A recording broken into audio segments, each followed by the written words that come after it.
Greetings, fellow humans. Katrina here. Quick disclaimer, I'm a professional, not your professional. Nothing I'm about to say should be taken as medical, legal, or otherwise advice. This podcast is purely for education and amusement. That is it. Disclaimer over. So today I thought I'd talk about what I don't know about attention seeking. And I don't know a lot about it, so I thought I'd read a little bit from Mark Williams. He's a medical doctor who wrote about understanding attention seeking and confrontation. And he quoted a guy, before we get into it, a guy named Andrew Carnegie said, "As I grow older, I pay less attention to what men say. I just watch what they do." I thought that was pretty interesting. So, attention seeking. On attention seeking, human transactions always seem to have an attention factor. Attention seeking and giving is present in nearly all interpersonal interactions and is a key factor in human behavior. So, if you like attention, cool. It's something that we do. Desire for attention begins in infancy and is linked to feeding, comfort, and protection. It usually remains a primitive desire throughout life and can go beyond mere satisfaction. The focus of attention can be a person, an item, or an idea. Hunger for attention may rise and fall and may be satisfied by friendly and welcoming attention or by that which is adverse and unpleasant. If you've ever seen a kid throw a tantrum to get attention, negative attention is still attention. The goal is to get attention and not a particular kind of attention. An individual who's following an authority figure frequently is either looking for attention from the authority or others, or is expressing a desire to give attention. A paradoxical change in a person's opinion or attitude may reflect a change in their source of attention. When a person deeply craves attention, he or she or they is extremely vulnerable to being influenced or manipulated by the source of the attention. Raising the emotional pitch is one way to increase the attention to an attention source and may be a prelude to indoctrination or exploitation. It is important for our emotional management and personal growth to appreciate our own attention seeking. Our motivation for gaining attention may not be evident to us, hence the need for self-observation. If our need for attention is generated by such a means as apparent generosity, false modesty, or self-deprecation, the result will be self-deception and less capacity for other productive inner activity. Too much or too little attention can be bad for us because of the inefficiency it creates for personal growth. On the other hand, learning capacity can be increased if we learn how to examine our desire for attention and keep it under control. This learning requires sincerity, humility, effort, discipline, and common sense. So, moving into confrontation, a person named Barbara Delinsky says, confrontation is what happens when you are less honest. Confrontation is what happens when you are less than honest, there we go, and you get caught. So on confrontation, like domination or coercion, is an unnatural circumstance. It occurs occasionally, but should not be a regular event.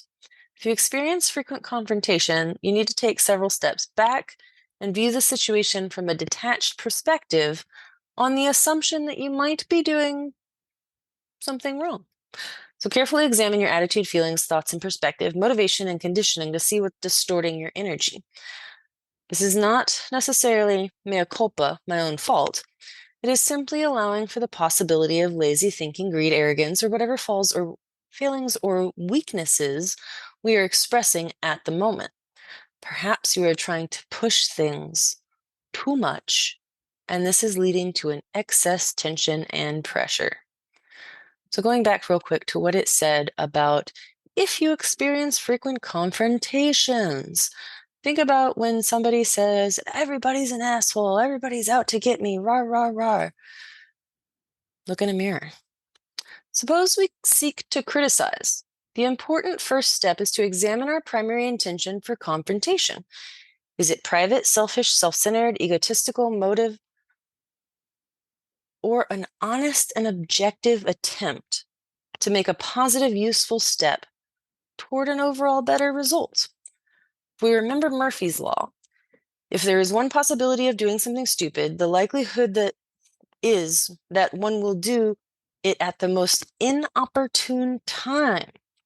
When things are not working, examine the situation dispassionately and objectively and as gently as possible. Try to sense what is happening and reestablish your primary intention.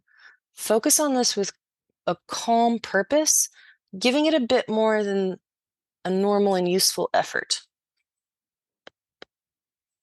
So now, moving into how to actually deal with attention-seeking behaviors. So if you're experiencing someone in your life who's expressing attention-seeking behaviors, you can protect yourself from the bad behaviors of those that you love. And this is information from Psychology Today. Gary Drivich was reviewed by Gary Drivich, I think. And so the key points, and this was written in 2010. So when a child is not able to get attention from his or her primary caretakers, he or she or they might act out by doing something to get attention. Another key point is creating this kind of drama in adult relationship is at best a sad commentary on an obviously broken communication dynamic. And the last key point is being with someone who continually makes you feel wrong, guilty, or not good enough is not going to make you happy. So when a child is not able to get attention from his or her their primary caretakers, they will do what kids do and act out by saying or doing something that creates some drama. Children do this because negative attention is still attention, as I mentioned earlier. We expect this because children are trying to figure out how to do life. And part of their job is to push the boundaries and our buttons. What we don't expect, and what becomes a big problem in relationships, is when adults act out in this manner. Make no mistake, if you ever say, I should just kill myself, to see how your partner would respond, it is unquestionably an attention-seeking behavior, and it is one of the unhealthiest actions you can indulge in. Creating this kind of drama in an adult relationship is at best, like I said, a sad commentary on an obviously broken communication dynamic. It wastes the most precious thing you have, your time. It also has the added negative effect of diminishing the love you have, because not everyone can love a person who is acting out on a regular basis. Truth is, attention-seeking behavior is just plain exhausting for a partner, and he or she or they will eventually find a way to avoid it, and perhaps you as well. A little drama here and there is a part of life, but making it part of a lifestyle will not allow you to find peace in the arms of anyone. If you are invested in being a drama queen or king, you need to take a look at why you think this behavior is okay. Ask yourself, why do I need all the attention? There may be some insecurity or self-esteem issues involved. This does not mean that you're bad or broken or evil or anything like that. It means that there may be a little hole in your soul and you need to spend some time patching it. The good news is that you can help yourself heal, but first acknowledge that there is the need to heal. If it is your partner who utilizes attention-seeking behaviors to the point of making you want to chew your arm off to escape, you need to start setting some stronger boundaries. If you tolerate bad behavior, you will simply encourage it to continue happening. Yes, setting a limit on a person who can go ballistic at any moment is scary, but that's why they do it, to keep control. So now you have to neutralize the situation, not by controlling it, but by not participating in it. In short, your partner chooses to act out and it's making you feel uncomfortable, then leave the room. I don't believe in walking away from a normal relationship conflict, but when someone is being emotionally manipulative, you have every right to protect yourself and take that self-time out. So being with someone who continually makes you feel wrong, guilty, or not good enough is not going to make you happy. It might be useful to find a way to fix it. So I hope that everyone enjoyed the information in today's episode. If you want to support the show, click the button on the website. And remember, I appreciate each and every one of you simply for existing.